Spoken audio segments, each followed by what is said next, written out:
Valley Floor Tour. We are back and reconvening the Town of Telluride Town Council Retreat here at Rebecca Hall, 113 West Columbia Avenue, and we are also online as well. And that brings us to action item number 2A, approval of memorandum of understanding between the Town of Telluride, Town of Mountain Village, and San Miguel County for a wastewater authority. And Kevin and Zoe will present. Thanks, Mayor. I'll go ahead and start this. Kevin Geiger, Town Attorney, introducing agenda item 2A.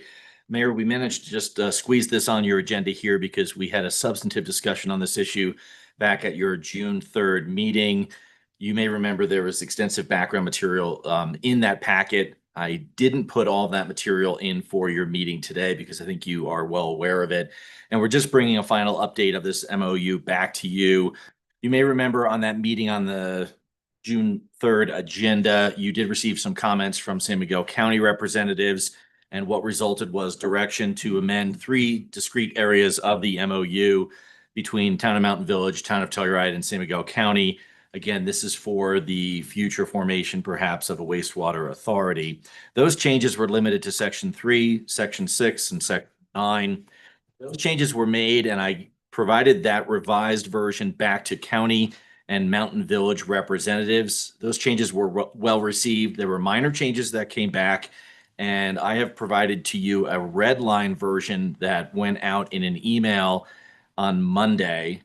That would have been June 9th, I believe. Did everyone receive that email? Were you able to take a look and review those changes? Okay, so the only version I put in for your packet material today is the final clean version. If you had any questions about the amendments that were proposed by San Miguel County or Town and Mountain Village, I'm certainly happy to go through those. That red line should reflect it. I viewed those as just clarification changes. The one change on Section 3 dealing with rates just added a clarification that the county would like to see. And again, not binding in terms of the future authority and what and how they're going to set their rates for a wastewater authority, but that there would be consideration, or there's an intent to consider individuals who are either in the low, very low, or other categories of income levels that would receive some special consideration when rates are set. So that was the county's final change to Section 3. I think that's enough background. I'm debating between providing you a lot more and just kind of getting to the issue. I think we've had a lot of discussion on this, so I'm happy to answer any questions if you have them, but I think that's enough to get through the presentation. Great. Thank you, Kevin. The only question I have, I'll start, is if we're good with the termination of agreement by, the mutual parties thing. That's like if 2 of us don't like it, but 1 wants to hang on to it, seems pretty awkward. If that's what we have to have, it's not a big deal to me, but it just seems kind of weird. So that's the Section 9 provision. You may remember that council directed a change to put the sunset provision of July 1st, 2028. And what that means is if the authority is not formed by July 1st, 2028 on its own, the MOU would go away. It would terminate automatically. By mutual. By mutual. And that way, To that, it could be by mutual. if it's not mutual, we'll just limp till July 1st, 2028. Yeah. Okay. That's a good backstop. Yeah, that's think fine. it's I just fine. wanted to make sure I understood it completely. Any other questions for Kevin? Well, it seemed like Commissioner Waring was concerned about some of our things that we had in there or things that we didn't want to have in there. Does it seem like that they feel their needs were expressed, but they're willing to sign at this point? Yeah, and I should have mentioned, so pardon me for not mentioning the conclusion of it. The county took action on this yesterday and approved what is in your packet as the final clean version. Okay. Great. Right. Thank you. Awesome. Any other questions for Kevin? Since this is an action item, there's nobody in the room for public comment, but Tiffany, anyone online with their hands raised? Okay, unless there's any other further discussion from council, I would entertain a motion. I move to approve a memorandum of understanding between Town of Telluride, Town of Mountain Village, and San Miguel County for a wastewater (sewer) authority. Second. We have a motion from Geneva and a second from Ashley. Geneva, how do you vote? Geneva, yes. Ashley, yes. Helena, yes. Dan, yes. And Teddy, yes. It is approved unanimously.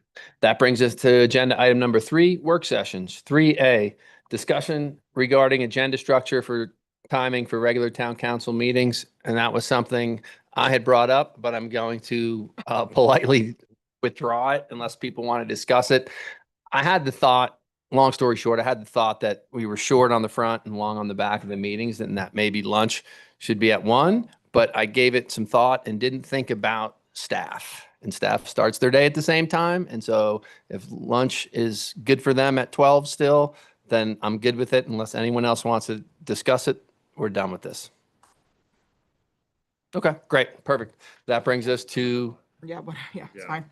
that brings us to work session 3B, Gondola Plaza Planning Workshop. And we have the design workshop here. And this is also an opportunity for members of the public to share an update and thoughts on the engagement materials. Okay. Hi, everyone. Hi, Hi, sorry we're late. Thanks for waiting for us. Oh, good. We are really Yeah. grateful. we're back on track. We're so Yes, ma'am. grateful you could make some time for us today. Okay, I'll try and keep this close. Let me know if there's any sound issues. So we wanted to share some updates on the Telluride Gondola Plaza and Gondola Station. We know there's a lot of really exciting things happening in town this summer. You guys are working on a lot of different projects, including Chair 7. We know your comprehensive plan is getting updated. There's a lot of stuff going on, and this is one of those things. And so we're really grateful to Zoe and Lance and Lindsay, who've been really instrumental in helping this to move forward, and are excited to share this project with you and some updates of where we're at, what we've been doing, and where we're headed in the future. Hit this full screen here. Come on.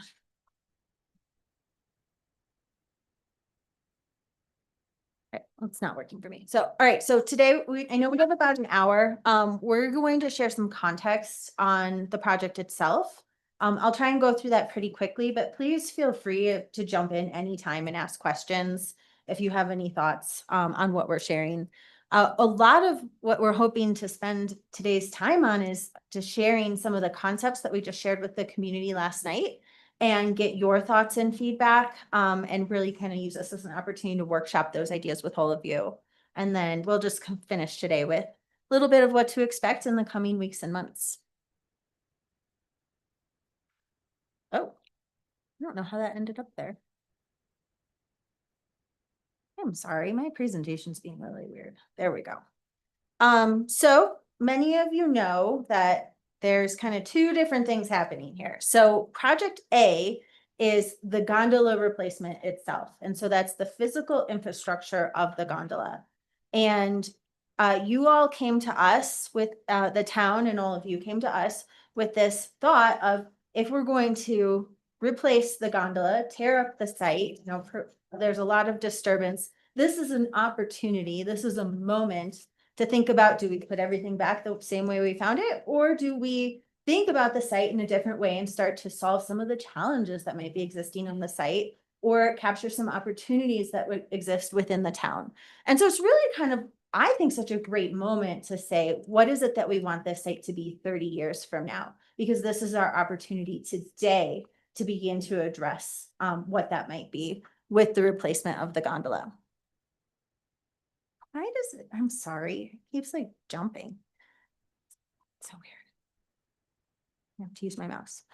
So the site itself is 1.9 acres. Many of you know the area. It's, you know, adjacent to Camel's Garden. There's the current gondola structure, as well as Chair 9. Chair 8. Chair 8. Thank you.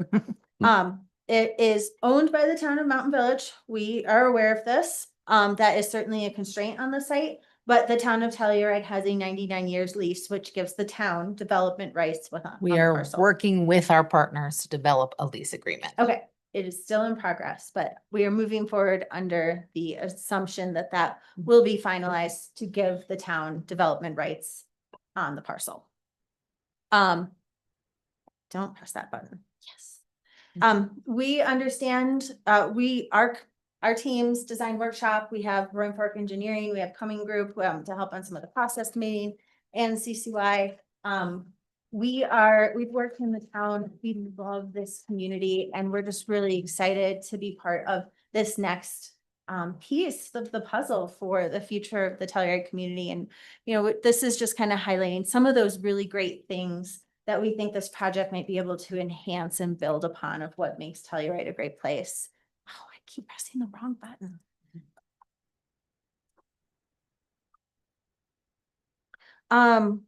So we have the Gondola Plaza itself, access to Chair 8. One of the things that's so interesting about this site is, you all know, this is the only public transit gondola in the nation, which is really special. And it's also a really key piece of infrastructure connecting the town to Mountain Village and kind of the synergies between these two communities. And so we recognize this is a really critical transit hub. In the winters, it's serving skiers, there's transit drop off, there's queuing, but in the summer, it's also a place for events, hosting festivals, connecting back and forth for Mountain Village, whether it's a scenic tour or people who are staying in that area. And then we also know that it functions as a gathering space. You'll see a little bit later, we've been calling it the locals' backyard. There's dogs, there's kids, there's people coming together. It's this great hub of activity within the Telluride community. So here's just some project character, kind of some of the elements of the plaza. We know that there's some challenges here, specifically some of the transit at Oak Street and San Juan can get kind of clustered with Galloping Goose dropping off in the winter when there's a skier drop off. Some confusion as to visitors coming into town if they can turn right or left. There's a lot of things happening at that intersection that can get a little congested.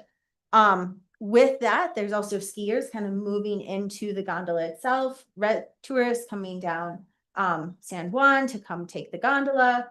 There's all the activities happening within the space. And so things just get a little congested. There's a lot of movement happening. There's a lot of bikes that get stored there. There's a lot of skis that get stored there.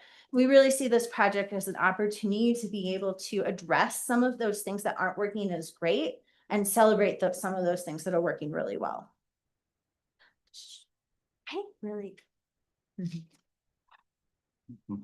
sorry. It's all right. I don't know what's wrong with this. Just hit the that down button. Cursor's on that. Yeah, On the it's slide. jumping. So if you see where it says 7/38, if you just hit the down button right below that, when you go through, it'll just go to the next Okay. page. All right. With that, I'm going to pass to Todd, who will share a little bit about the Gondola Plaza and kind of the context that it sits within the town. Hey, everybody. I'm Todd with CCI Architects. Met many of you over the years. I think probably what's most important about this section of the conversation is where the Gondola Plaza sits in regards to the zoning code as well as the overlays of the HART guidelines. It's really at this apex of three really distinct characters in town. There's the warehouse commercial, there's the historic commercial residential of Oak Street, and then there's the residential commercial of the Depot neighborhood and moving further west into the accommodations district. And so this is really at the apex of three really distinct scales of buildings, styles of buildings, types of buildings in terms of programmatically how they function. So thinking about how in a new set of buildings or building would respond to that and how it fits in and sort of addresses the scale, both the massing as well as the character of those three distinct zones is going to be a really important part of this process. We can go to the next slide. So we've got this slide that just dives into this a little bit more.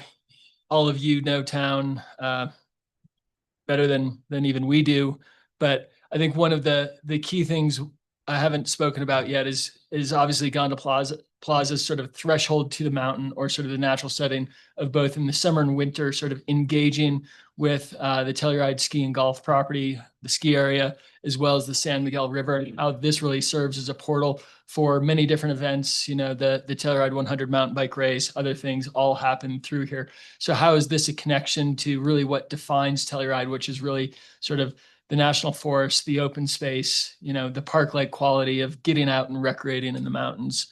As we move to Oak Street, this is of course a really important thoroughfare in town in terms of the connection between Colorado Avenue and Gondola Plaza. So how the architecture and the site planning, master planning respond to that has been a really important focus of what we're doing.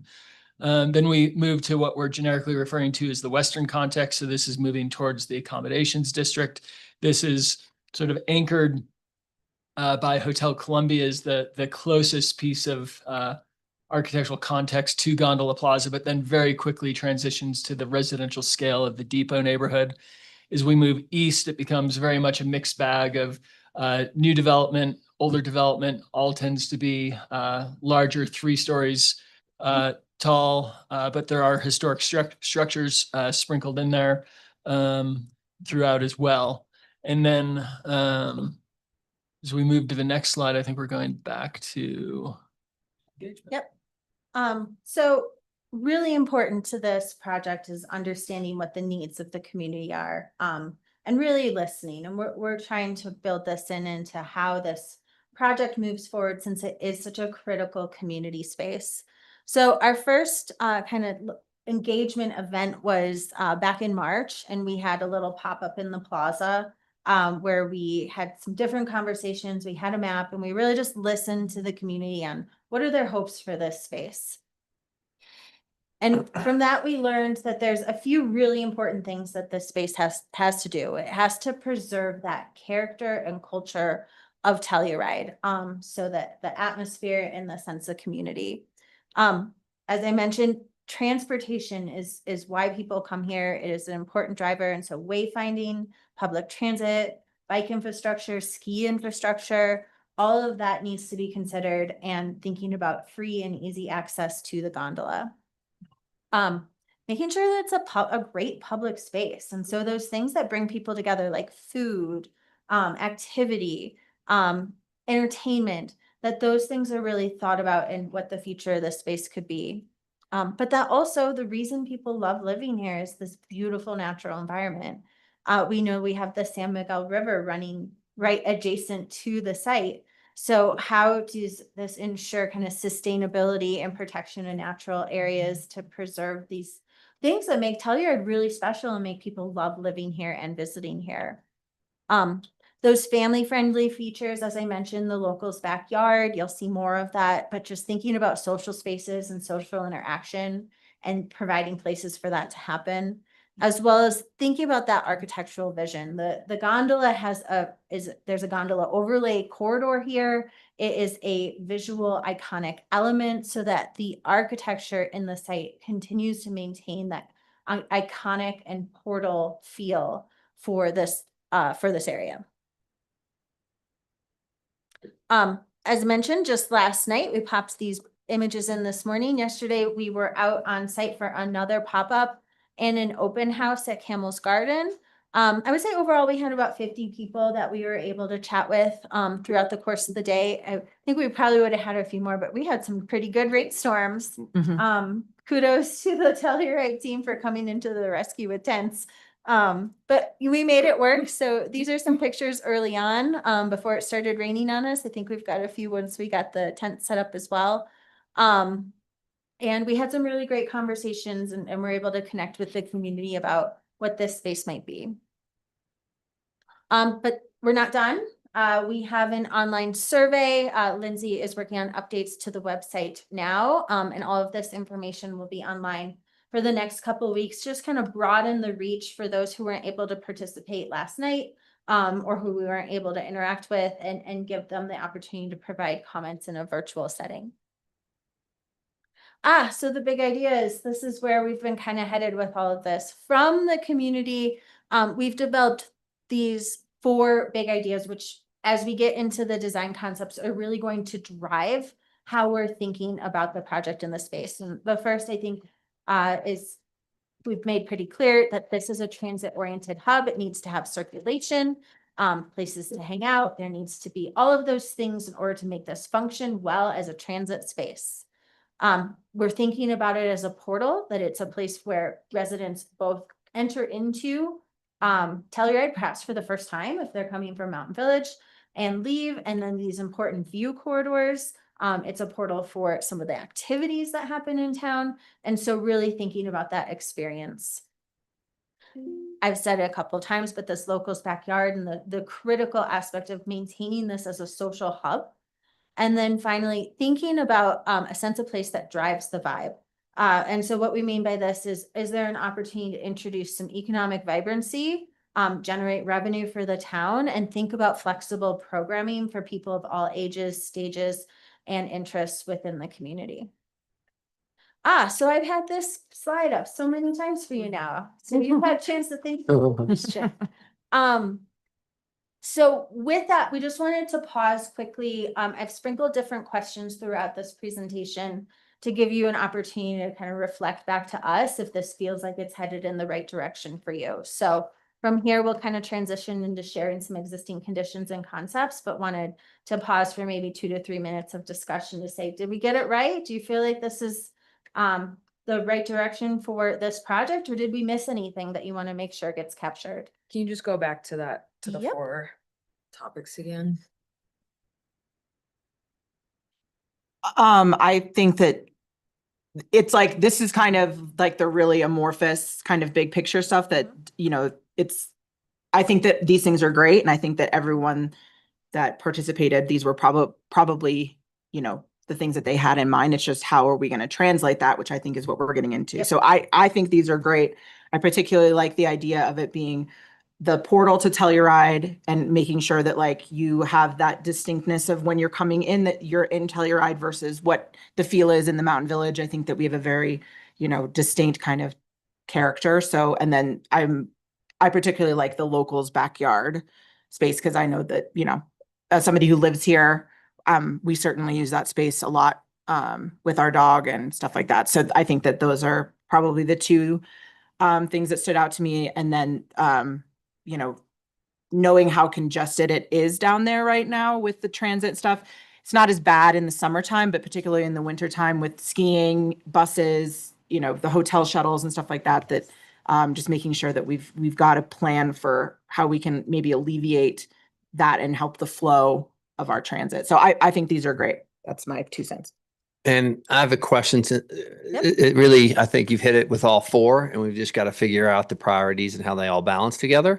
But one question I had, more holistically about it is that with your thought process and what the other gondola stations will be, are we looking at continuity in look or feel, or just going independent of one another? I'm not sure about that. I'll answer as Great. somebody who's on gondola subcommittee and SMART. The obvious, bare bones mechanics of the system has to be the same. Obviously, it's the same system in Telluride and the same system in Mountain Village. So, the towers and the bull wheels and all of that system is going to be uniform, obviously. But for everything that we've discussed in all of our gondola planning has been that each of our towns, while connected, do have distinct feels, and that there is, beyond kind of like general, maybe some signage that will tie that this is the gondola here, like the gondola kind of branding, maybe some smart branding in the spaces, that the spaces themselves will really be driven by the separate environment. So our Telluride station and our, area does not need to look or feel or be similar to the Mountain Village one at all, with the exception of the physical machine, which we don't really have control of anyway. That machine is what it's Right. going to be. Yeah, no, that's fine. But no, we're not. We're looking for kind of, like I said, similar. It'll be probably like similar gondola signage, like kind of in a way where you'll be in Telluride, you'll see the same kind of gondola sign, but the buildings, the infrastructure, that's all, none of it needs to be cohesive between the spaces, including like San Sofia and stuff like that. That's also going to be its own. I'd like to add what we heard from the community on this is that they really hope that it feels like you come down and the gondola comes into town, not a ski base. And I thought that was a really poignant part of this is an extension of town. And you'll see that's really how we're approaching it, as an extension of town as opposed to a ski base. So there may be some of those amenities built in.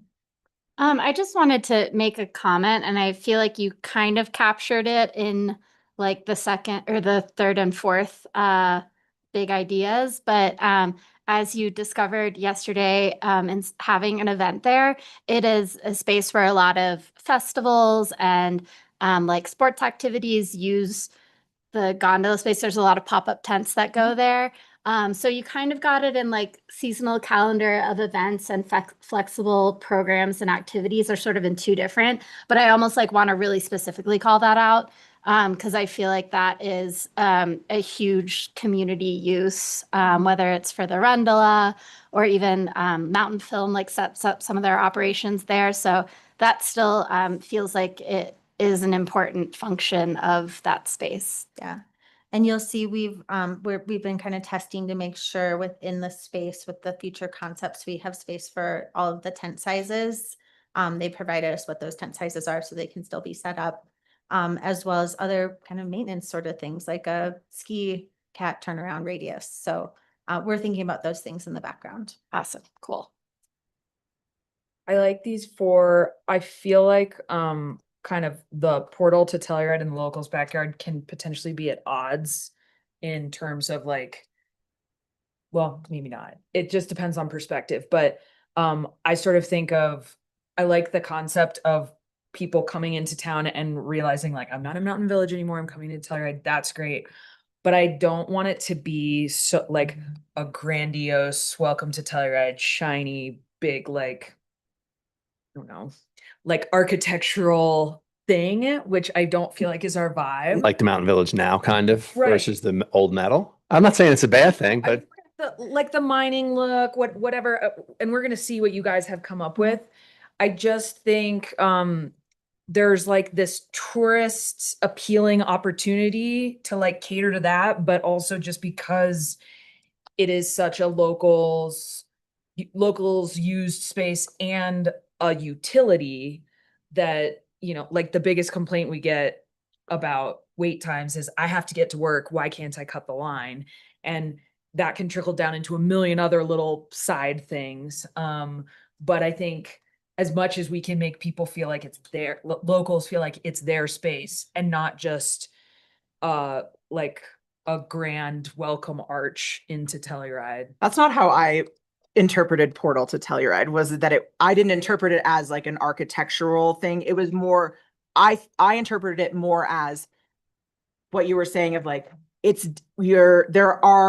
while our two towns, the gondola connects Mountain Village and Telluride, they have distinctly different feels. Right. And so to me, the portal idea was more of like feeling like you're coming into a historic Victorian mining town, not so much of like a Disneyland like Totally. gate. Well, and I almost guess. feel like what you were saying hints more at signage than the actual architecture. Like I think that's where we want to make sure that everything's like within an appropriate scale for it being functional but not oppressive or right. And I can't read what's Overwhelming. under there, so I can't either. forgive me. Like, That's why we're just maybe interpreting the you big are words. addressing some of this, and I don't mean to like Or the make a pictures. problem with Yeah, there isn't pictures one. and.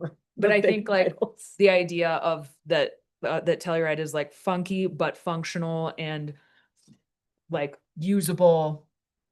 Like nothing's there really for show. Everything is for a reason that is a function. I feel like is Yeah. important in this space. The metal building is awesome. You know, like it's funny when I was brought up the uniformity just to figure out what the direction was. I love the 3 rusted metal ones, and then the village did the village, right? And it's the steep roofs and the glass, and it's perfect for them. That's right. I don't hate it, but for Telluride and you know, and what I think a lot of the region is that old school look that it is now. I love it.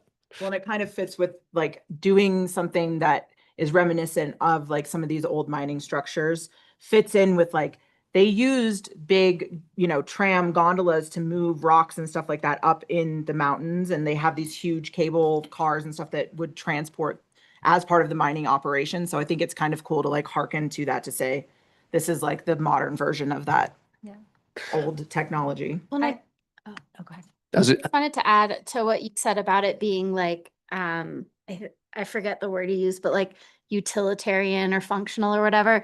I also like want to speak up for opportunities for public art because I always talk about this and we have very little public art in a very creative town. So keeping in mind that while we don't want it to be like overly designed or frou-frou. There's also like, I don't want to limit creativity or opportunities to collaborate with some artists in the region if they present themselves in ways that we all think is appropriate. Just saying that. And Dan, we haven't heard from you. Any? I don't know that I have much to add to this. I hear Geneva's points, and I think I largely agree with what she was saying. I think that's been slightly addressed, and we're still obviously so early in this. I don't need to be overly prescriptive. I think, as we all know, there's so many trade-offs with everything we make. If we're going to prioritize one set of users, I would advocate prioritization of locals and impacting that cultural environment less, while still obviously meeting the other goals and making sure that there's balance within there. The only other thought that I had based off, one of the things I hear, this might again be a million steps ahead. The use that I see happen all the time is tourists who get on it, who get up to Saint Sophia, think they're either in whichever direction they're coming, they think they're either in Telluride or Mountain Village, even though there's already signs up there, and making sure that we think about that one, because that's the time, all the time I'm riding the gondola, somebody asks, oh, is this Mountain Village, when you're up at Saint Sophia, or vice versa. And I don't know, even like if there was a way to have, Not in Mountain Village or Telluride. yeah, Through nowhere. or, the thought I had, like, in bus systems of next stop this, if there was maybe a way to include a next stop sign in the gondola car, that was maybe really low profile, not light, like we don't want lights shining in them, but they make like magnetic ink ones that are low. Anyways, this is again. I love that. And I think that's something that maybe Ashley can help bring to the larger gondola group, because this is very specifically about the architecture at the Telluride station, but that's I a really good heard idea. your recommendation and I will bring it to the group when we hopefully get to that stage. I don't even know if I'll still be on council if we get there. Awesome. And then we're going to continue on with the presentation. And if you're listening, because there's nobody in the room for any public comment on it, is that we will hold off on public comment until the end, and then you get to comment on anything you like. Great. Thank you all. There was some really great feedback in here that will add into these big ideas around public art, kind of that sense of history, wayfinding, and kind of the funky and functional. I wrote that down. I thought it was a great comment. So thank you. We will pull these into how we're thinking about the space. I'm going to go through existing conditions pretty quickly so we can spend a little bit more time on concepts. We wanted to do our due diligence and make sure we're understanding the site. And so, like I said, I'm going to hit on this pretty quick, but we recognize that most of the site is dedicated to public purpose, with a portion of this being in a park district for land use. When it comes to zoning, the whole site is actually zoned as commercial. And so there's kind of a mix of residential and commercial uses allowed. And so I won't get into too deep into this, but there's certainly some constraints when it comes to the zoning, and we'll want to make sure that we're thinking about that. But kind of also highlighting that there may be a need for some variances or things like that as we move into later phases of design to be able to allow for something like the gondola on this site. Just pausing and kind of that recognition of what is existing in the site today. You can see in the middle, we've got those festival tents highlighted here of how they fit on the space. We know that there's quite a bit of social gathering, trail connections, that we have food and wine and film festival and art festival that all happens in this space. You have skiers moving through the space. You have people hanging out at the beer garden. So there's just a lot of things happening at all times of year within this space that we want to be able to consider as we move forward. Another key thing to think about is human comfort. And so we took a moment to look at a sunshade study. This is really important when it comes to gathering spaces to ensure that they remain comfortable for people to inhabit. And so quite a bit of shade in the winter, which is maybe not too surprising, and then quite a bit of sun in the summer. So thinking about using vegetation and things like that to help decrease temperatures and make sure that the space is comfortable will be important for us as we think about plaza programming. Can you put giant mirrors for the wintertime up high that sun on top? There is a lot going on with the existing easements, right now, and, I want to caveat by saying that, there's a lot of information in different places, and so this is a compiled, diagram, but we've talked with Zoe and Lance about ideally getting out for a site survey, to get more specific on especially some of the utility locations that are happening in the next slide. So, there's easements going through the middle of the site, there are the gondola easements, there's the San Miguel River. And so, this does, we're aware of it, and there's some spatial constraints that exist within this, and we'll need to make sure that we're ensuring that some of this maintenance and things, can continue to move forward, for the site. Site utilities wise, most things are within San Juan Avenue. There is some electric and a transformer, kind of on the southern edge of the site. I'll also note there's some wetlands down there. And so kind of thinking about the utilities and making sure that we're, considering how those, affect the site and where there's disturbances. I think this was a really important one because this highlights some of that congestion that's happening with the transit hub for both the gondola and the shuttles. And you'll see we start to think through some solutions to, identify, maybe some better flows for some of this circulation and transit, in the concepts that we're exploring.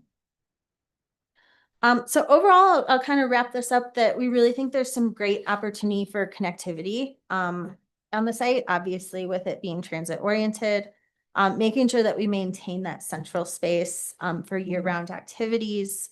We started thinking about opportunities for some focal points, public art, Elena, as you mentioned, some of those historic mining structures, how do you use that to draw people in?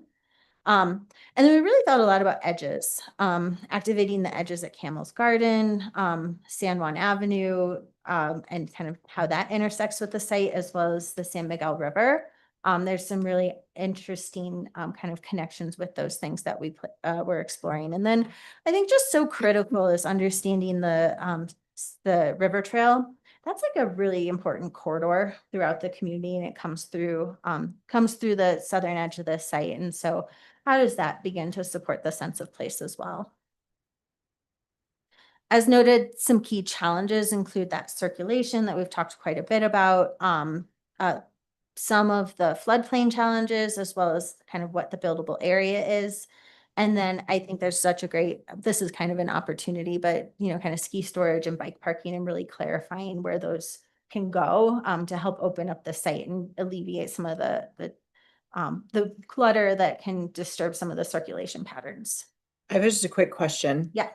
During the public, outreach and stuff, did you notice any demand, not just for like, short-term ski parking, but for things like ski lockers or anything like that? Was that brought up? You will see that is built Okay. into each of our concepts. Great. And just last night there were some questions from the community when we shared these concepts of, are those rental lockers that are like $1,000 a year, or are those free ski lockers for day users? And I think there's probably space for both, but that's kind of the next stage of programming. I think we're thinking about space and what some of these things might be, but there's still an opportunity to kind of work through what the management and the specifics of some of those things are.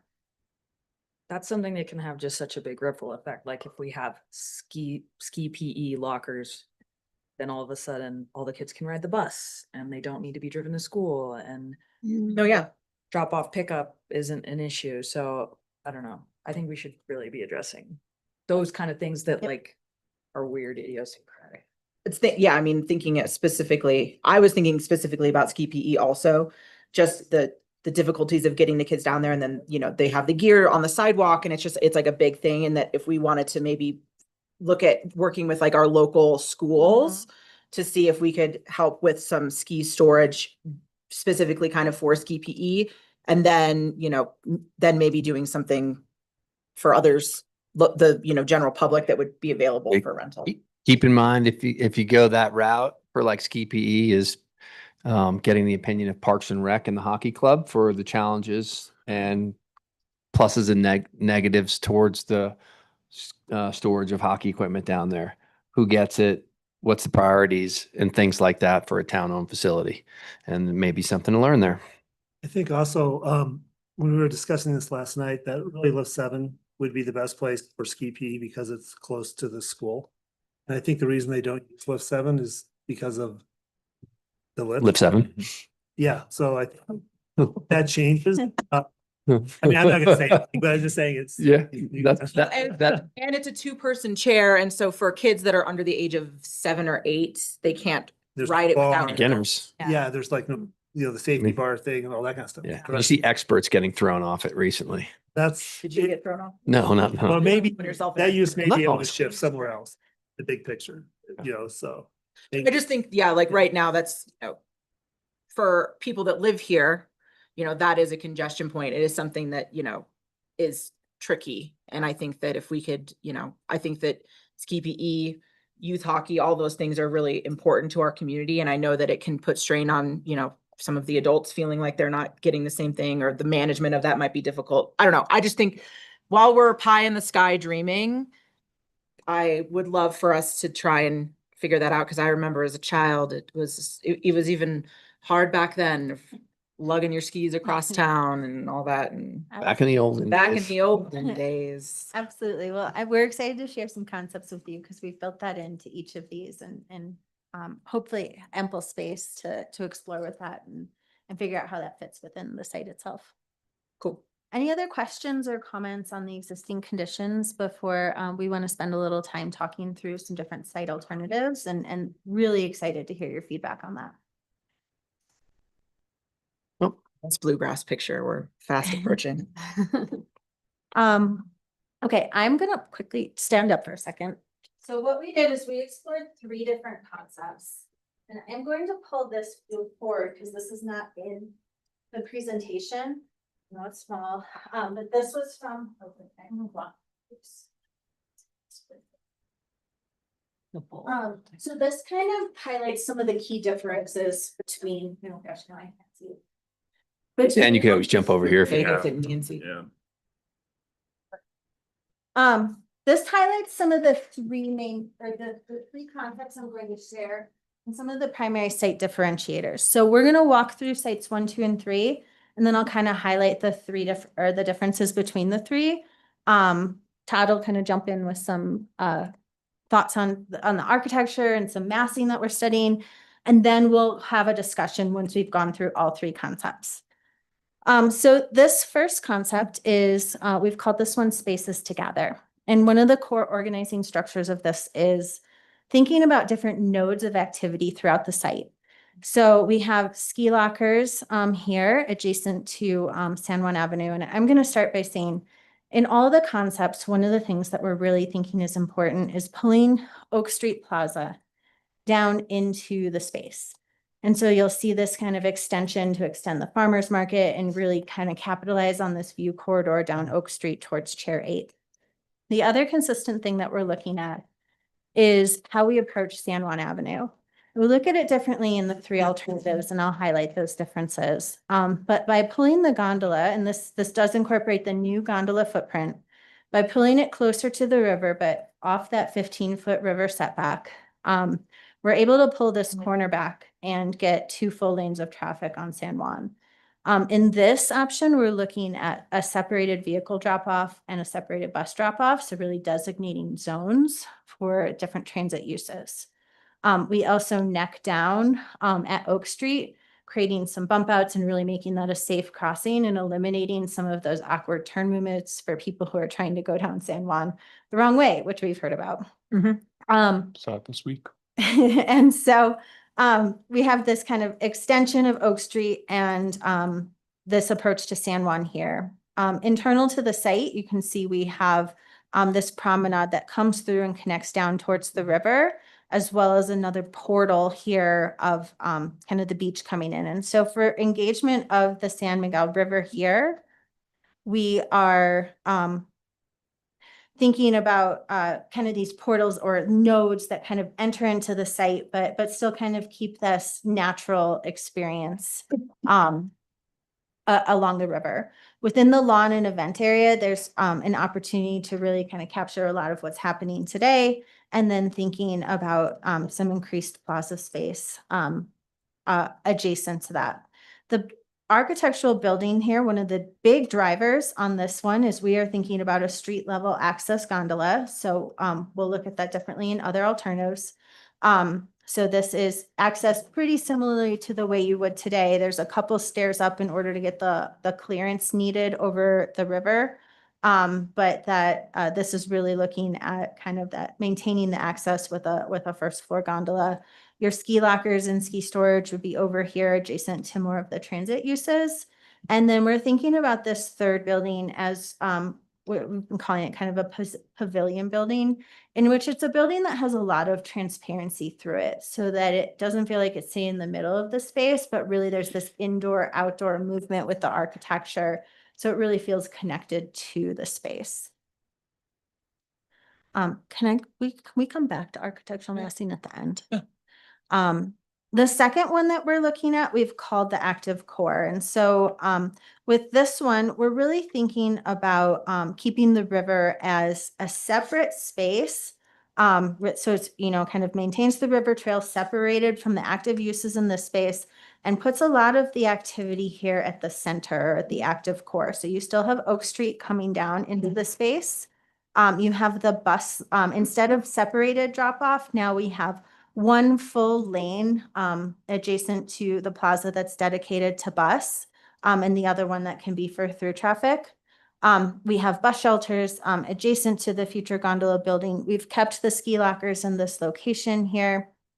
And in this one, we're looking at a second floor gondola. This concept also works with a first floor entry as well.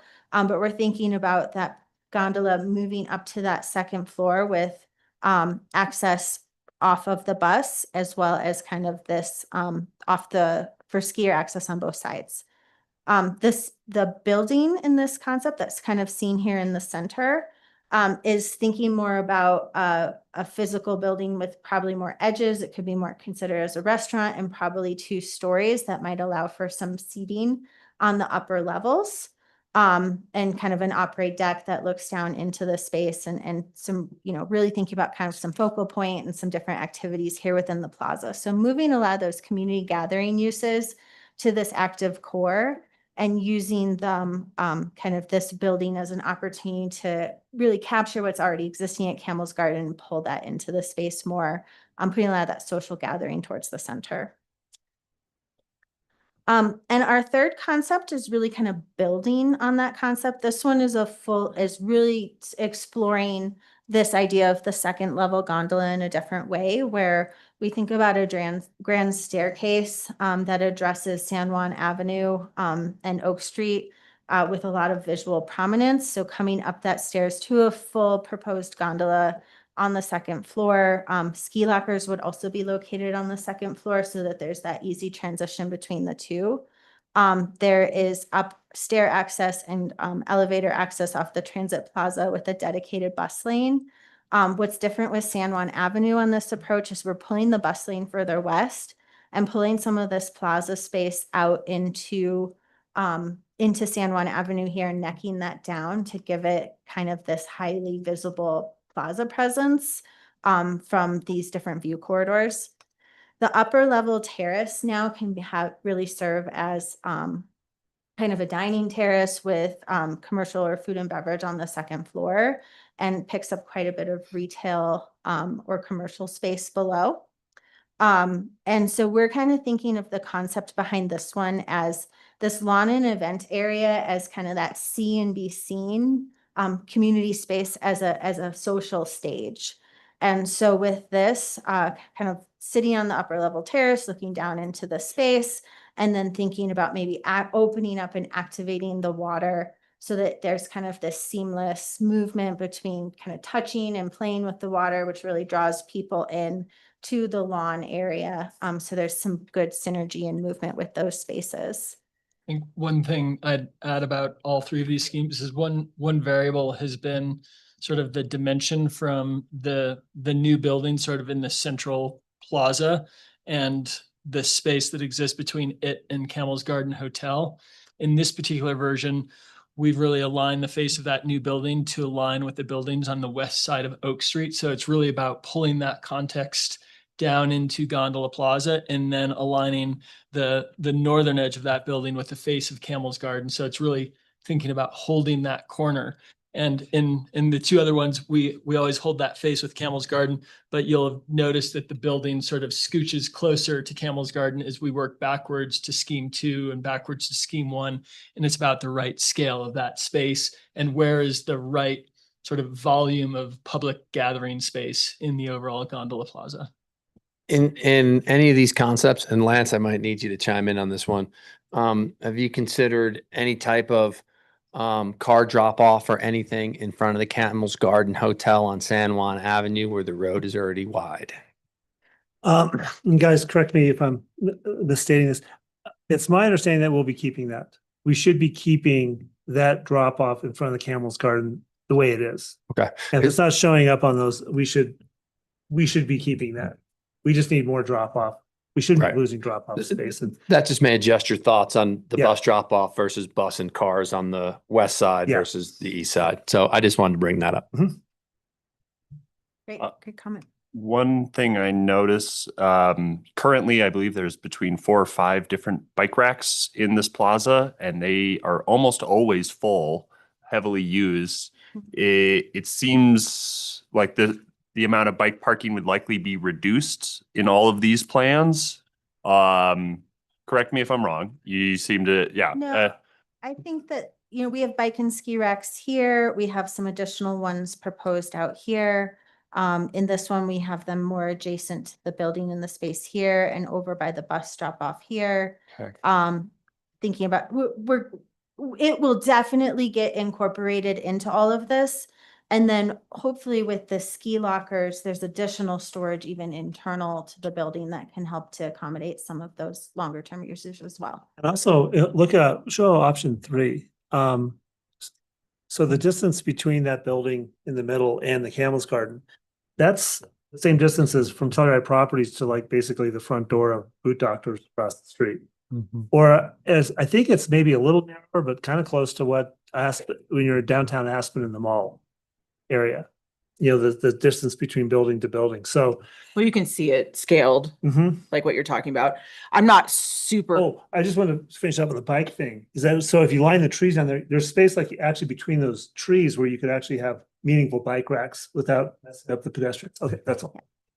Great. More bike storage is good. It's heavily utilized in ad capacity already, so increasing that Agreed. capacity, I think, would be And I think beneficial. that as we get into the details of this, there's probably different scales of more like long-term, short-term, like parking your bike for a moment to go to a restaurant versus parking your bike for the day to go to work versus parking your bike for The whole maybe, Hopefully. we think there might be a few LCs. So like thinking about what the different levels of that amenity might look like. Thank you.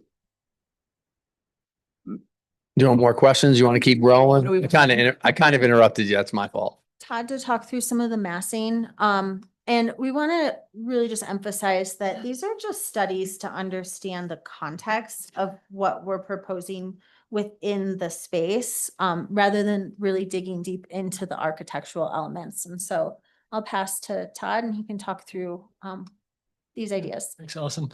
Yeah, I think I'm going to say that a little bit differently. So in terms of where we're at, in terms of making architecture, and to put this into context for you, to complete schematic design on this would be a 14 to 16 week effort, just given the complexity of this.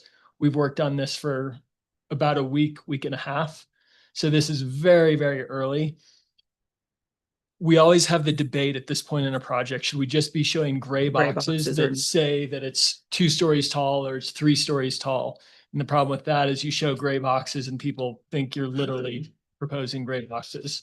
So we try to find a balance between sort of speaking to what is the mass and scale, but adding just enough sense of them being buildings to not get the response of why are these just gray boxes?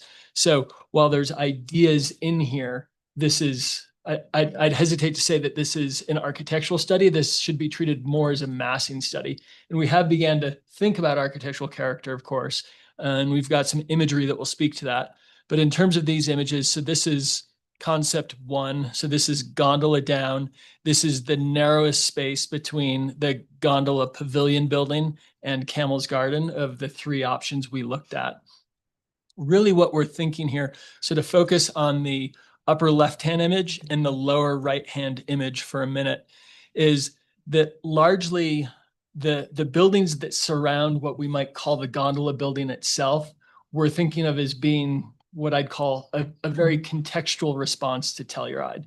It's about two-story buildings, some type of storefront on the ground floor, you know, punched windows up above. And what is the detail that then makes it fit into the character? What is the materiality? We haven't gotten there yet, but the idea is the buildings that go east of the gondola, west of the gondola are about fitting in. So then when we get to the gondola building itself, we think it's really important that there is sort of some identity to that in terms of wayfinding and clarity. For the gondola serves locals and visitors. Visitors don't always know their way around. They get to San Sofia and they think they're in Mountain Village, as you guys talked about.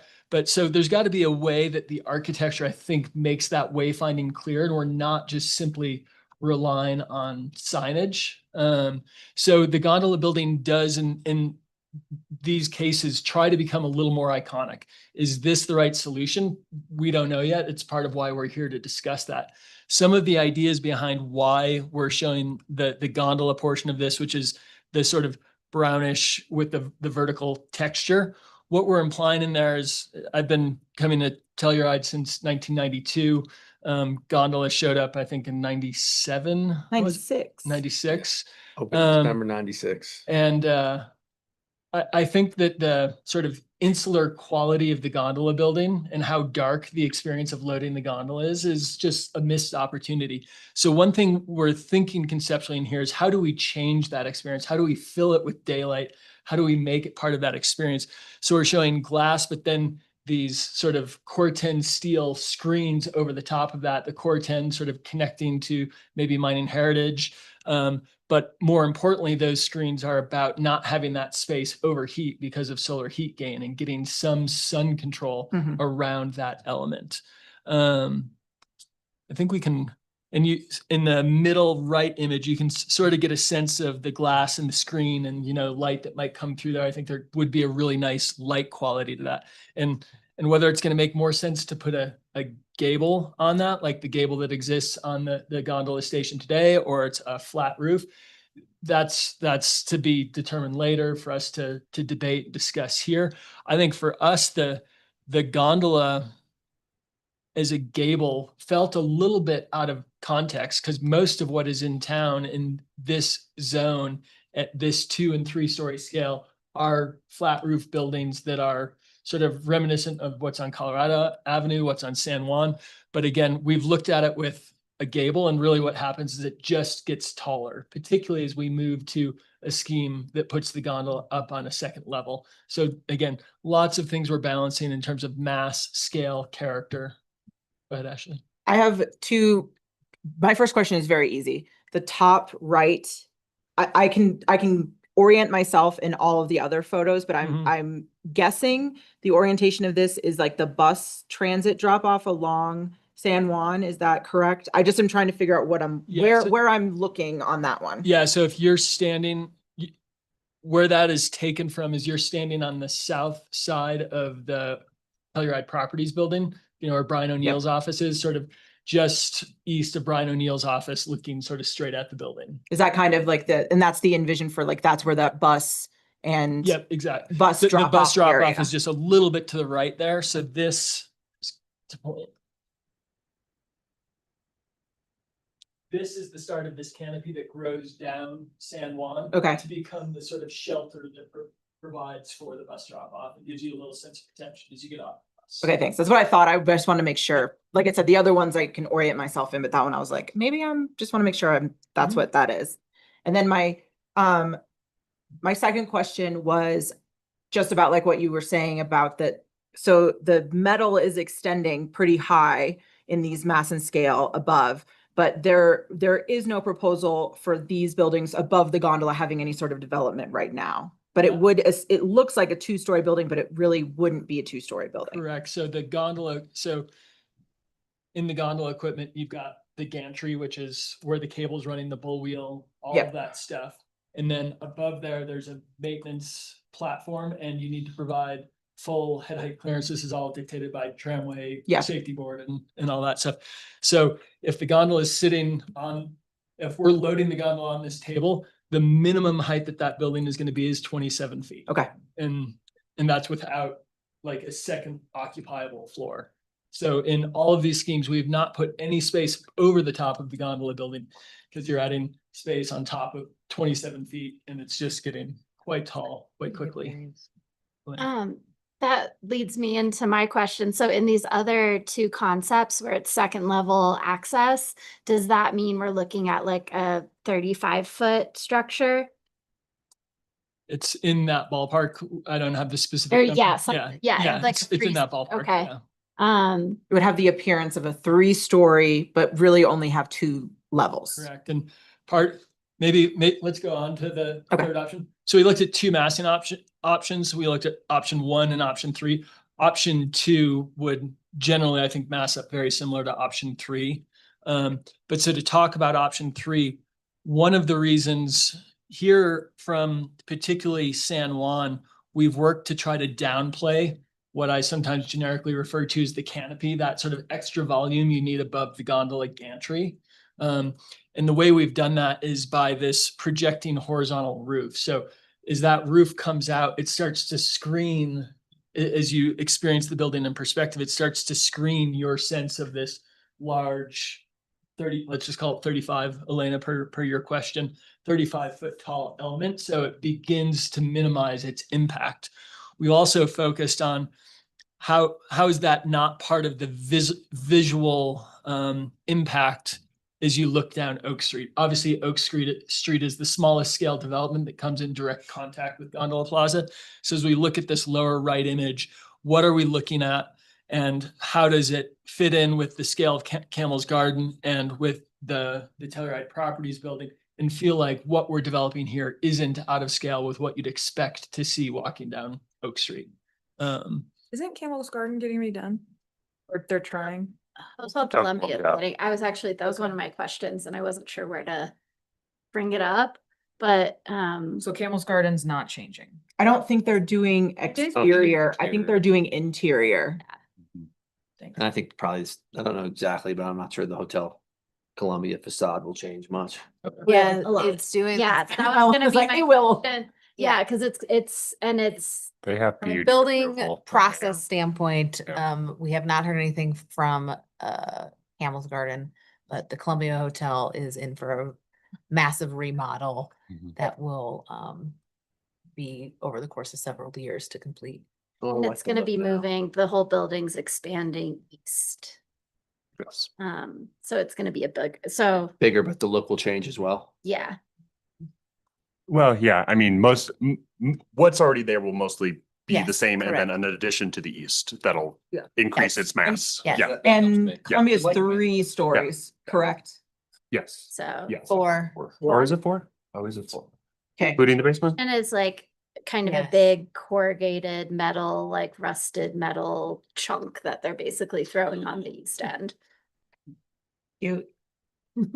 We're not the architects. I know who the architect is, but it's not us. Tell them we called it a chunk. No, Someone I called it a jump. I did not say. Block nicer. I do like the continuity of the street in concept 3. I just think when you're walking down Oak and it just looks like the road keeps going Yeah. without something in the way, right to the ski lift is kind of cool. Yeah, and I think one thing we always talk about in these instances, right, is that there's 3 different site plan options, 2 massing options, which are a bit of a variation on a theme. This discussion is not about pick option 1, 2, or 3. This is what's working about one thing, what's not working about another, so that we can learn from this and go back and move towards a singular scheme that is responding to things that you think are working or not working about all of these, and how do we learn from this process? So that's great feedback in terms of understanding that. Are we, I'm so glad you brought that up. That was a key thing that we were talking with the community about.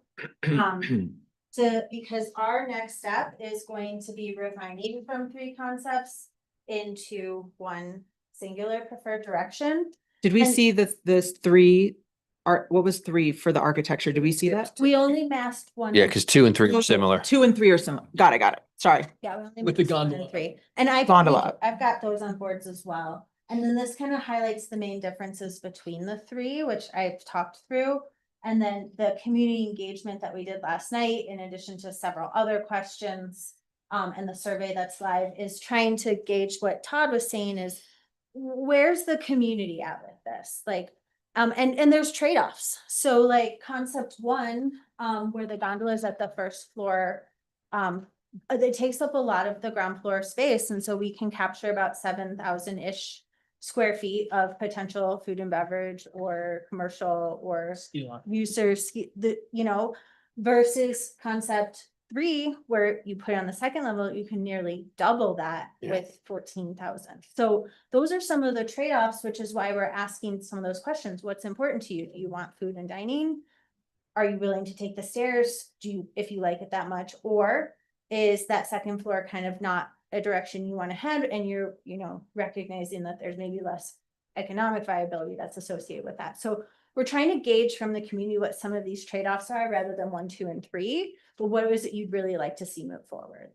And one thing I want to note in terms of all 3 of these schemes, and we haven't spent a lot of time talking about it because it's relatively even across each of these schemes, is that there would be the opportunity to do subgrade space in all of these. We've looked at footprints in terms of how to sort of connect what in some cases looks like 3 distinct buildings or one larger building, how we create a continuous basement so that we could create programming opportunities down there. Some of the things we've talked about with the Town of Telluride team and the community is bowling alley, music venue.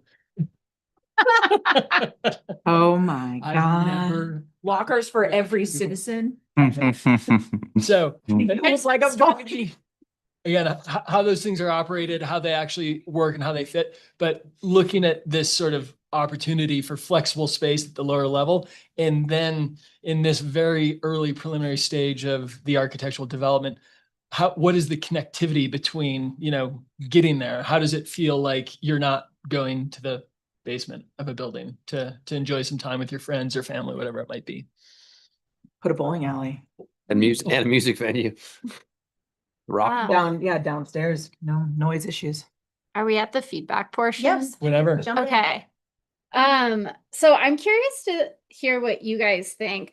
I understand the efficiency with having second level gondola access, but I'm kind of having I'm resisting to that because of functionality. I know the stairs, especially when I see people in ski boots up in Mountain Village going up and down those stairs to get to the gondola. I don't know that feels like an improved transit situation. And I think the actual gondola building, not talking about the pavilion, but the gondola building, I think its first purpose is as a transit station. And then if there's commercial that fits into that, cool. But I'm a little hesitant that the commercial use is being prioritized over the use of it as transit. And I also worry a little bit about I know it's technically only 2 stories, but something appearing 3 stories tall with a flat roof. Normally, we have gables, we have shed roofs, we do have some angles to kind of break up that mass. And with the way that the utility needs to be built into that, I'm not sure that we have that option here.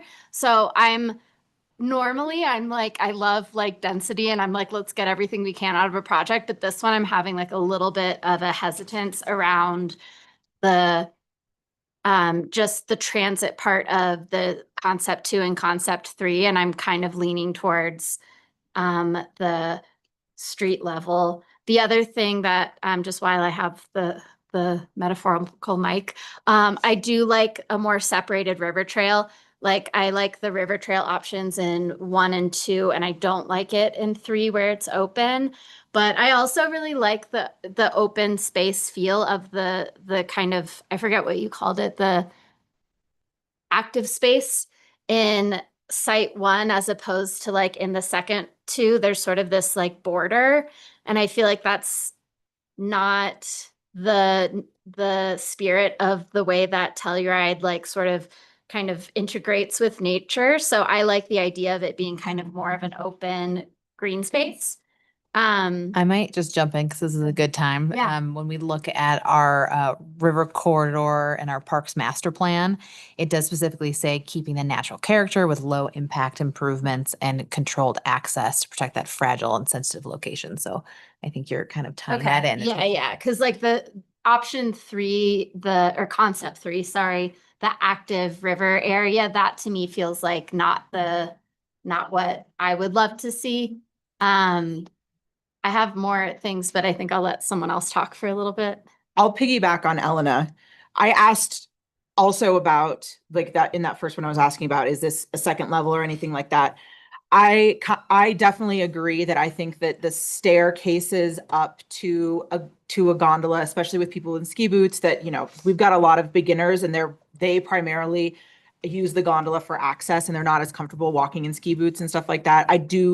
I personally, from a transit position, think that, you know, making that also, you know, obviously we're going to have elevators, it will be ADA accessible, but just the general, you know, moving in and out of that space would be a lot easier if it's on the ground level. I also really liked the architectural rendering of that kind of glass, more glass on the bottom, so that you can see, you know, the gondolas and you can kind of like get that awareness from the ground level, like you said, as people are coming in and they're not as familiar with the space, being able to actually see gondola cars on the ground, I think is beneficial. I guess my question is that, you know, I know you said we're not trying to pick 1, 2, or 3, but just my overall like preference looking at these 3 options as they were presented was concept 2. And I think that looking at if there was a way to maybe shift some of that, you know, I'm looking down here at what the public put their stars on, that there was a obvious very much that they wanted this to be commercial retail spaces, seeing about, you know, we probably wouldn't want to put housing on top of a gondola, but maybe there is an opportunity to put some additional, you know, commercial space up above the gondola. And that is on the second level, so that people that are accessing maybe restaurants or shops are then going up to that second level to access that, again, to help maybe maximize the use of this new building and new space. And then the architecture of how that fits on top of the building could be more in line with less of just a box and more of like kind of the shed roof style, things like that could be incorporated. I have no idea about the engineering of that or if that's feasible, but that to me seems like that if we want to maximize that, I would prefer to see about looking at putting it on the second floor, keeping our gondola on the first level, just again, for visibility, access, things like that. I just think it's a more user-friendly option. I also, looking at the public's, you know, preferences down here about what they put for the river and stuff like that. There were obviously some people that liked the idea of the engaging with the river. There was more definitely that kind of would prefer that separation. I personally think that that is a better option. I think that, you know, there's a lot of people that are utilizing that on bikes, walking their dogs and stuff like that. And I just feel like by encouraging the public to access the river right there, and what could potentially be a large amount of public, that could kind of create a choking kind of disruptive thing there that I don't know that is maybe what the desired intent of like the river trail and kind of that river corridor. So my preference would be to not have it flood into that space and to open that space up completely, to have that separation and keep the river trail as it is. And I think we have other opportunities along the river trail to create that engage with the river if the public decides we want that. There's at least probably 2 or 3 locations that just, you know, holistically that, oh, this could happen if we wanted it. Dan, do you have anything? Sure. Yeah, I agree generally with the comments that have been said around the guiding force being the usage as infrastructure, as transportation, and making sure that that is the priority from which everything else flows. Not saying that we can't incorporate these other elements, of course, but that is still sort of the guiding force for the decisions being made. I don't know that I fully agree on whether I would think that the massing at 3 stories would be out of scale. Obviously, there are flat leveled buildings in the historic core that have very similar massings overall, but that's a question that I think would be premature to really discuss at this point. But that was the one thing you said, Elena, that I don't know that I'm fully on board with. But yes, usage of the gondola as transportation being the biggest factor is my top priority. I agree with what Ashley said, that a commercial use, if we are able to incorporate extra square footage, commercial over residential, seems more appropriate or more practical. And then I don't know that I have thoughts or feelings on river trail orientation through there necessarily. I think the other priorities first, and then what makes sense after on that component is how I would look at that. Great. Geneva? I do think that keeping the river trail separated makes sense because people use it also as transit. Also, just the amount of like chucking balls and sticks and stuff that's going on. If those are rolling onto the river trail, that's a problem. Or into the river and Exactly. I think I agree, commercial or retail space over residential space.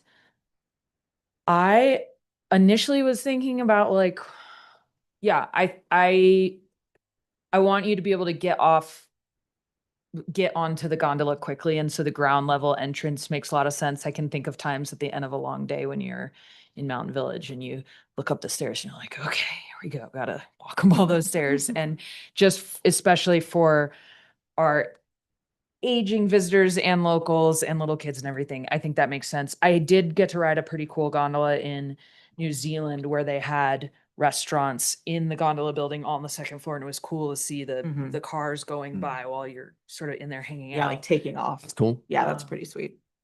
So, I mean, that's if it's permitted in our zoning code and our historic guidelines, I think we should go for the thing that makes sense. So, I'm not afraid of the battle for a third floor, or the visual of a third floor. In terms of transit drop off, I struggle to. I don't know enough about transit to know if we need that yet. I know in Aspen, they have quite a few lane, like the bus station is like a whole thing and only buses can go in there. And I can see times where there's a lot of congestion and it's the 9 minutes between Galloping Goose buses coming through where nobody's using that lane and it should be being used by someone. So I don't know. That's above my pay grade in terms of understanding that. I think, yeah, I would like to learn more about what our staff thinks about a dedicated bus lane versus. Can I chime in on transit? Yeah, It's a little bit. sure. I think that, as I also sit on the SMART board as well. So I'm kind of put my SMART hat on a little bit in this moment. That being said, SMART hasn't discussed this or anything like that, but I think that there is an opportunity potentially with like right now, all of the SMART buses, as we know, kind of pick up generally at the courthouse. And this might be an opportunity if we have something like a larger dedicated bus lane where we could pull some of those larger buses. It's literally 2 blocks away instead of in front of the courthouse where that is a difficult place. You mean like the buses that go? I'm not to just talking, Newwood yeah, I'm not and- just talking about Yeah. Goose. I think Got this is it. Goose. And then there could be a potential then for SMART to say, hey, this is now where the buses pick up. There's covered areas here. You're not sitting out in the rain in front of the courthouse where there's nothing protecting you. Right. This is a larger, I think, again, SMART hasn't discussed this. This is me just helping to maybe facilitate an imaginative moment for us of like, hey, if we are working on utilizing these larger buses, which we want because that means that we have more bus ridership. This is a potential where then this is the new kind of transit base for the center of town. That's that awfully crowded. We could pull it off of, but you think that's better I than mean, Main Street's not great either. I think there's other ideas for that. I'm saying, Um, but this could be integrated in of like, you know, people get dropped off. Could stagger or Gondola. something. I don't know, just an idea for us to start thinking about that it might not be just for the Goose, that we might be able to say, hey, maybe there's some other buses that can utilize or other public transportation that could utilize. I mean, I think that makes sense if it is the transit and who knows what the percentage is, but plenty of people who are taking the bus into town are going to work up in Mountain Village Yeah, and want to just get off and walk 10 feet instead of. I'm always open to discuss it. But I just think you need a traffic study before we do it because it's already. Yeah. I mean, because Like I it's said. totally crowded already, and if we start adding those kind of uses, even with a secondary lane, I you got to get a think- good idea how that's going to fit. I think that conceptually, I think that individual private cars are going to use the bus lane to drop off for 5 seconds anyways. So if we do, I think it does make sense to do then a separated transit drop off and like sort of build for the future of whatever amount of more public transportation we get around here. I think I addressed all the things. I also like the sort of Oak Street going into sort of like a mall kind of vibe. And more lockers. And my little pet thing that I've always thought would be cool is if there were some showers, like truck stop showers or something that could make it so that people who are working would have an opportunity to shower before work after skiing. And Ellen, unless you're quick, I want to go and run through before we're out of time because I haven't run through my thoughts yet. But if you're quick, you can go. Then, Okay, because then we'll take you and then we'll go to Yeah, public yeah. comment. You're done. Sorry. I'm done. Go Okay. ahead. Sorry. No, you're good. Like Geneva said, the Oak Street lined up, I think is great. And I'll go quick. No need to reinvent the wheel with everybody. I would need more info for transit, both as a hub and both, whether it's separated or open flow. I just don't know enough about that. Although at first I was going to say I was adamant about second floor gondola. I'm good with the first floor gondola if we can utilize the space underneath and have less mass and scale above it and have that all be underneath, whether it's a bowling alley, music club, lockers and showers, you know, all that stuff that is okay subgrade and you don't need windows, I think would be awesome. And love any type of retail component, dining component, you know, Geneva's cool, New Zealand idea, all that fun stuff. I think that's about it for me. And we'll go to Elena before we take any public comment. I was just gonna add quickly because I didn't weigh in on this. I think that the two separate loading zones, one for buses and one for vehicles, I think that might end up actually creating more confusion and congestion. And I sort of liked the concept where it was just one lane for drop-offs and pickups, whether you're a private vehicle or a bus, because I think people will use the wrong thing anyway. So I think we should just make it easy. And I think it would build it to be easier to integrate some more of our transit. I also wonder if in this conceptual phase, do we look at an option that does create more transit pickup and drop off space if we want to increase because I liked your idea. I think if we can consolidate transit, it's already a busy area, but I think it's already a transit area. So you sort of like might have an efficiency of just having all the transit in one place. And that way people aren't having to go from point A to point B to use our public transit. But I'm going to interrupt real quick, just a counterpoint on that topic before you continue. Is think about like the Mountain Village. They would admit they made a mistake connecting their hubs so nobody walks through town, like to go to the parking area in Mountain Village. So if you create something where someone actually has to walk a few blocks, it's a positive impact on the businesses because then all of a sudden there's a much better chance they go into the businesses instead of just hopping on the Tourist point gondola. of view. And Yeah. I'm thinking of a user like local. It could be the local point of view. Yeah, too. like for a commuter. I don't I don't think wanna walk SMART through is town. primarily, well, at this moment in time, SMART isn't looking at what tourist needs are for the transit. So I'm looking at it primarily as commuter. I'm saying for everybody. Yeah, I'm more everybody. But like the commuter or the like people who are going to be like spending a lot of money in town aren't going to be aren't likely going to be the ones taking the bus to Norwood or Rico. Right. I'm more like just buses in general and drop off in general. If it's more of that hub and you lose that, I walk through town for everybody. Just a thought. I mean, the Goose already stops there, so it would just be adding our regional buses. And removing them from, it's literally, I mean, we're talking about going from Main Street down to San Juan. It's the same area. No, I get it. I was just throwing a No, for counterpoint sure. in. That's- Yeah, yeah. just No, saying. I hear what you're saying. And we- sorry. and we also- I think we- Yeah. I don't know Keep that why. in mind for sure. And we also don't want to dive too much into the details No, today. no, And so I didn't want to lose that point just for us to think about that. That's all. Totally. Because we're always kind of sensitive to the business needs and their traffic. And I didn't mean to interrupt. Oh, the only other thing I want to say is I'm with you on the having that mall from Oak Street. Like if there's a way to combine the ideas where we have that.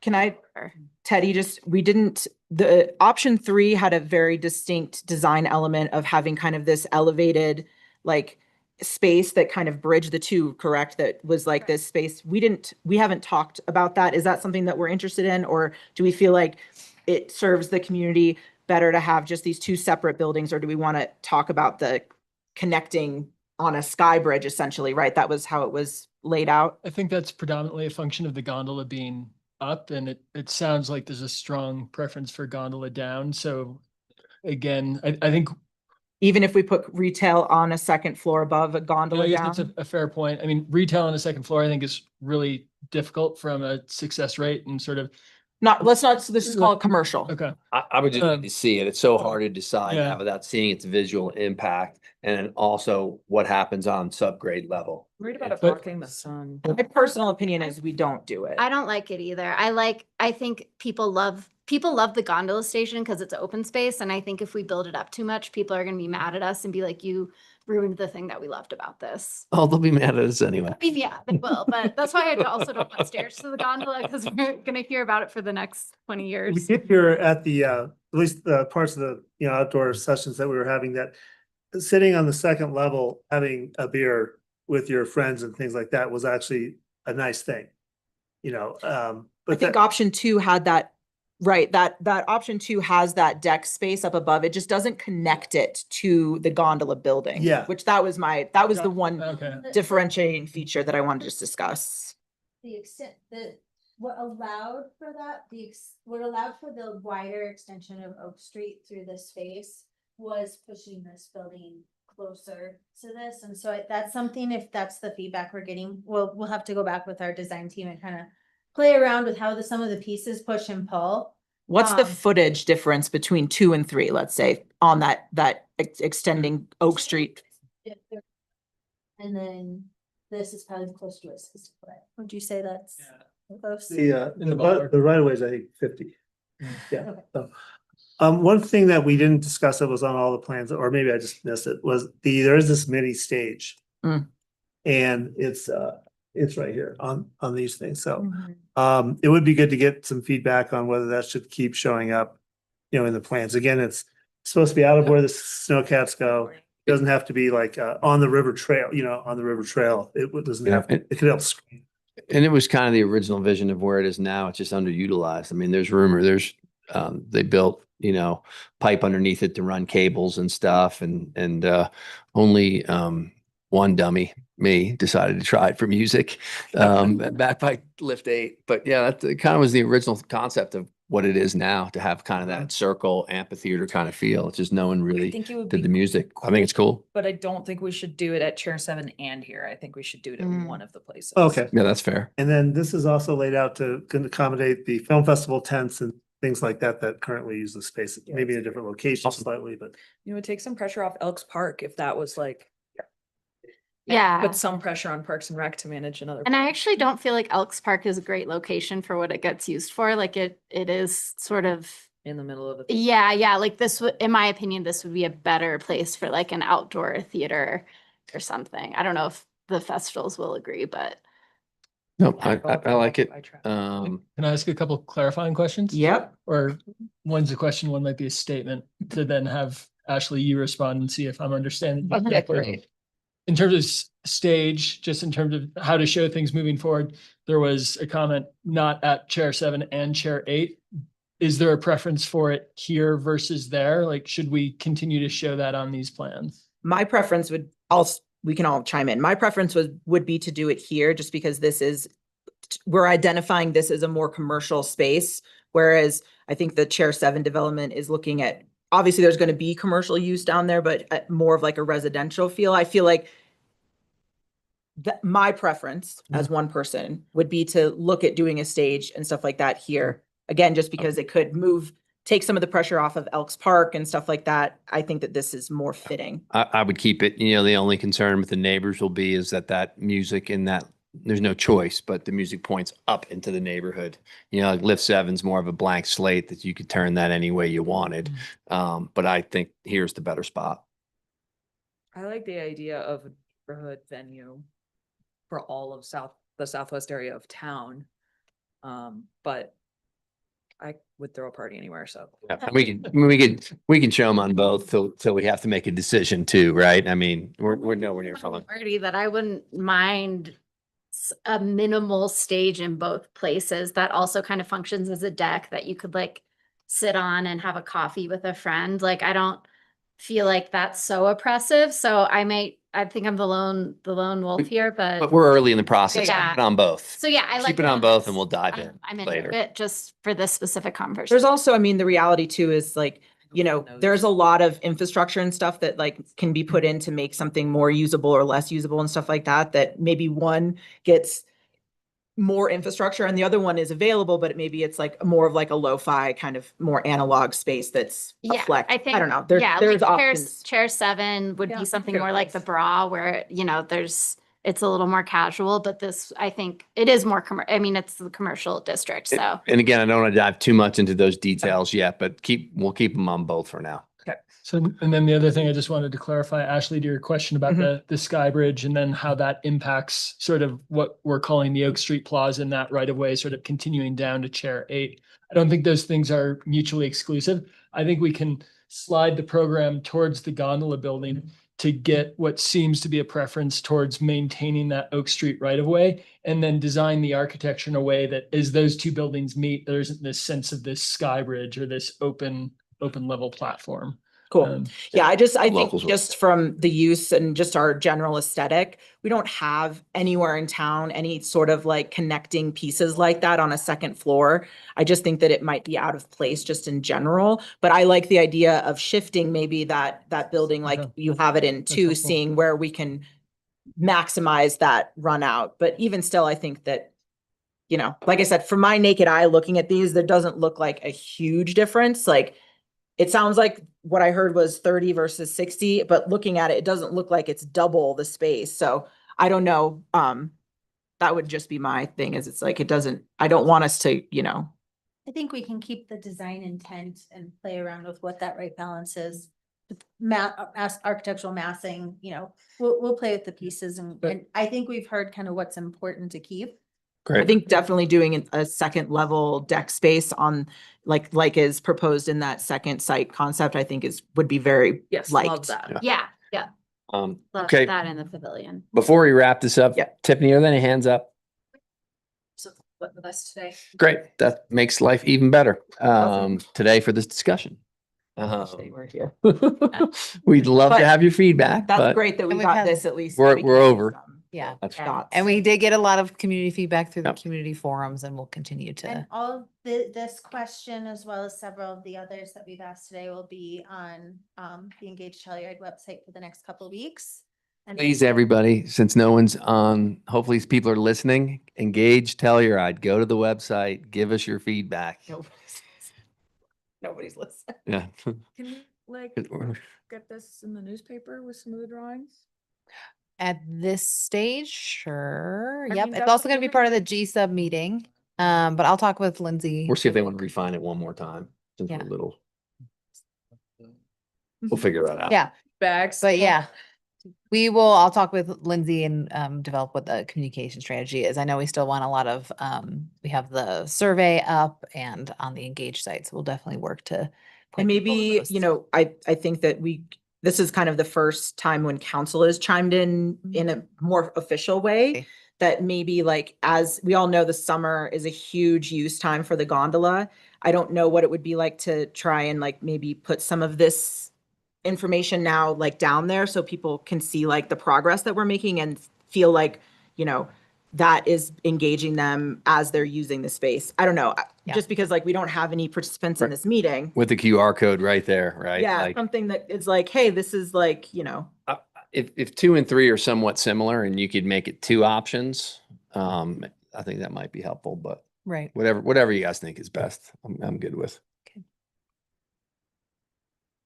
Love it. Any other questions? It's very very, cool. it's exciting. Very I cool. mean, it's, you know, Well, redesigning Telluride. Did you have Love that. any, when, with the public outreach, and I know it was limited, but did you have any like very outraged people or people kind of like, okay, I think it's always great when you come to the community with alternatives Uh-huh. because I think we definitely heard and what you all heard today of there were a lot of people who felt gondola first floor, that those stairs and ski boats carrying skis is just maybe not Telluride. strollers and stuff like that too Yeah. are tough. So I think that definitely stood out to me as community feedback.